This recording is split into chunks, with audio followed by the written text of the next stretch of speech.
What up, guys? So before I get into today's video, for you guys, if you ever meet me at a competition or you see me out, you will probably notice something about me. My default face is like, you know, they say got resting bitch face. I've got that, right? So when you see me out, this is probably what I'm going to look like. And if I'm thinking about something, my brow starts to furrow. One time I was talking to my wife, I said, what do you think people think about? Or what do you think they're thinking when they see me for the first time? Her reply was like, they probably think you're an asshole because you look angry all the time. But I'm not angry. I just have like a Cro-Magnon man like brow, right? I've got a very furrowed brow here. And so the reason I say that is I had a few people at a recent competition. They said, they messaged me later and said, man, you looked like you were pissed or annoyed. I didn't want to come bother you. I'm like, I was just thinking, you know, this is just what happens when I'm thinking. So anyway, with that out of the way, today's question comes from FitJiuJitsuSydney. That's the username. And they sent me a message and they said, you know, they were talking about like drilling because they, you know, see something that I posted where I'm talking about the importance of getting your reps in and that sort of thing, which again, still boggles my mind that that's even a contention, a point of contention, because talk to any wrestler, judoka, or almost any sport outside of jiu-jitsu and they're like, yeah, you got to get your repetitions you're drilling in. But then we're like, no, you don't have to do that. We'll just like hack our way to black belt in 3 years or whatever crap they read on a marketing page.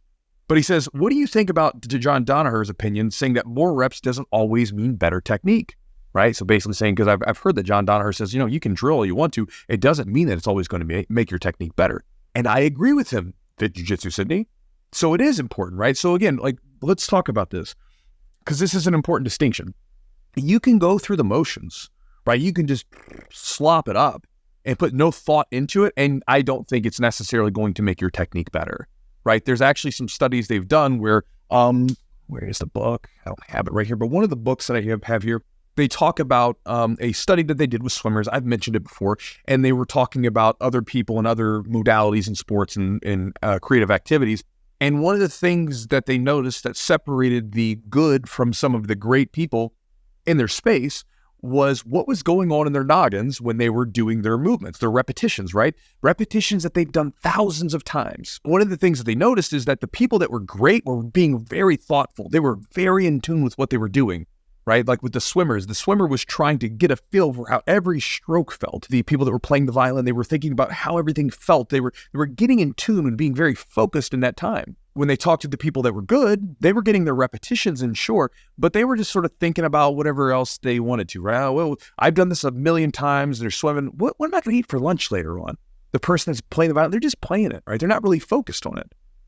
And how many people do you see do that in the gym doing jiu-jitsu, right? You'll see the people that just kind of like slop up their drilling. They're just kind of going through it a couple times and they're like, is it time to roll yet, right? Like, because the rolling is the dessert of training. I see it all the time with my students. You know, you'll see the ones that are focused and you see the ones that aren't focused.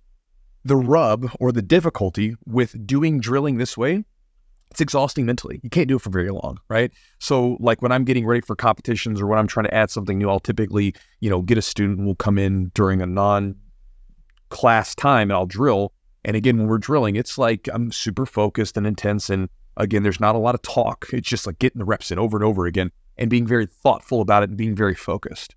And so I agree with his opinion on that. Like you can go through the motions, but if you're not being thoughtful and if you're not trying to perfect this movement, it can get very sloppy very fast and you can just be going through the motions and not really doing anything. It's like the difference. A lot of times they'll say practice makes perfect. I like the idea practice makes permanent, or whatever you keep doing is what you're going to repeat doing and what you'll learn to do. And if you're learning bad technique and you just keep reinforcing it, well, you're going to reinforce that bad technique. Now, I know I talk a lot about drilling and everything else too, and I just want to sort of share this as an idea. It is important also to have play in your game, right? I don't want to make you guys think that like I'm always just doing very specific focused stuff. I do a lot of that, but a lot of times too, I enjoy play because I think that as humans, our default way of learning, like when little kids, when you watch them, what do? They just mess with stuff and they figure things out. I think a lot of times when I look at my game, a lot of my game has developed because of just play. You're just messing around with stuff and you're just open to what comes. And so I think you have to have both of those in your games. But when it comes to being very focused with your drilling, I think it's very important to be very mindful of that and be very focused on it instead of just going through the motions. I think when you go through the motions, you allow yourself to get sloppy. You're not really intent on it. It's not going to get that much. You're not going to get that much benefit from your game. So to answer your question that you sent me, that is my answer. Hopefully that gives you the insight that you were looking for or something to chew on, right? And I'll talk to you guys next time.